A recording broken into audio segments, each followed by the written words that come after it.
Imagine having no weight. Imagine that this would be underwater. You would move like this, swimming in space above all your little friends. It's beautiful. From conception to premiere, this took 6 years. My crew on this film was different than most films because my crew was largely comprised of archival researchers as opposed to cinematographers, gaffers. We had about 500 hours to watch. We had a team of archivists and my editors working with me. So together we got through all of that.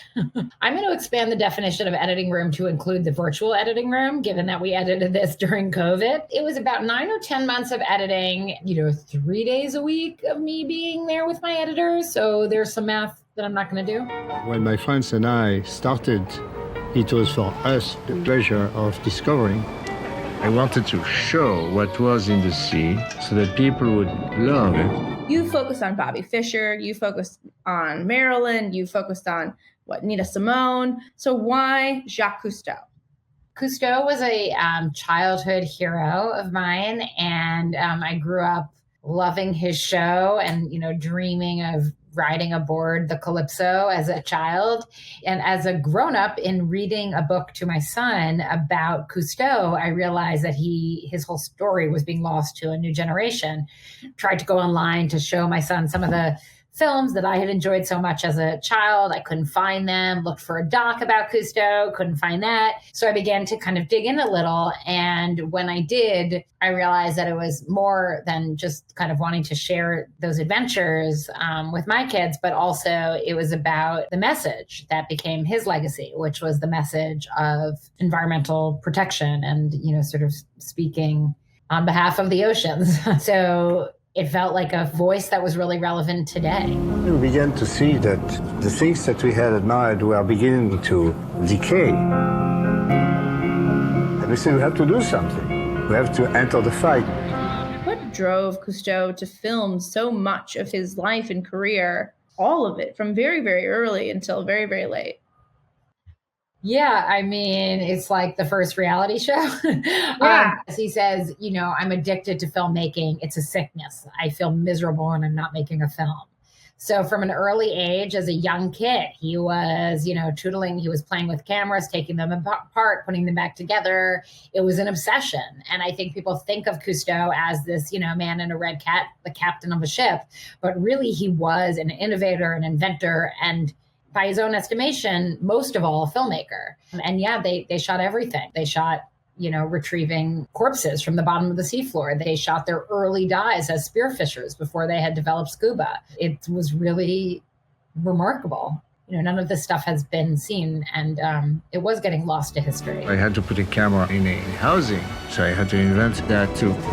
That's when I understood the power of images. I know you explained the reasoning behind why you wanted to make this documentary, but was there like a piece of footage or a picture you're like, that's it, that's the documentary, that's the focal point of this, or that's what's getting my brain going?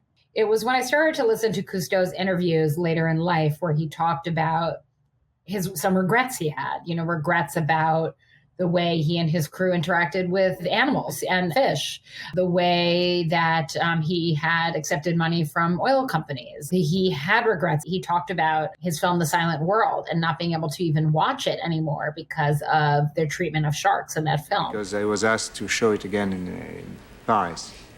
And I couldn't agree. I cannot show it anymore because we all have changed. The mentality has changed, and we couldn't handle the shark the same way today. So when I heard those stories, that for me then became the kind of point of view of the film, which was this transformation of a kind of adventurer, explorer, hubristic, do anything it takes to go deeper, to go further, to somebody who was really becoming a steward and a protector.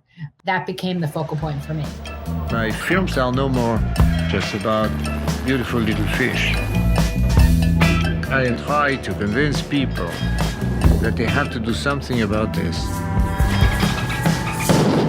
We are dealing with the fate of mankind. Due to COVID, how did you physically get access to the archives? Did you have to go travel to the Cousteau Society and sit in a room, or did they send you files? I wish. It was a multi-year process. And the first time, finally I got into the archive about 2.5 years ago. Finally got that tour. We went to the storage facility and then opened this door, and then there were just walls lined with cans and cans of film. It was, kind of an incredible moment after so many years of waiting and working on getting there. They were, extremely protective of the footage with good reason. There was one facility in France that they trusted to make all the transfers. So my producer ended up staying there for months, supervising those transfers and, getting it back to Brooklyn, where I was working with my editor.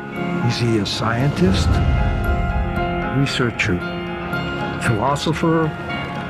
He really looked like a man looking at the future. It is hard to watch a film like this and see someone so ahead of his time on climate change, telling people what to do, and no one clearly has listened. Was it difficult for you to find that uplifting message in the end, or was it difficult for you to be like, I still want to end it on an up note?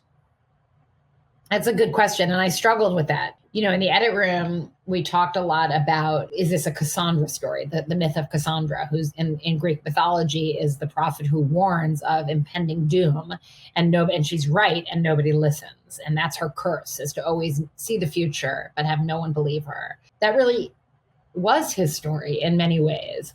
But after Rio, which was the first Global Earth Conference, where Cousteau was there along with heads of state from all over the world, he did feel some hope. We know, in hindsight, that what they discussed in Rio and all the big dreams that Cousteau had did not come to fruition. So that's a tragedy. I feel like that's where Cousteau was at the end of his life, feeling like there was a growing consensus about the planet. So we did end on that note. But I think that every viewer comes to this knowing, the reality of what happened in the ensuing 30 years or what didn't happen in the ensuing 30 years. So while it may sound hopeful in Cousteau's word, we have the knowledge that, in fact, time is running out. Can you tell me what you think are your greatest accomplishments and your greatest failures? I am not interested in myself. I'm interested in the world outside me.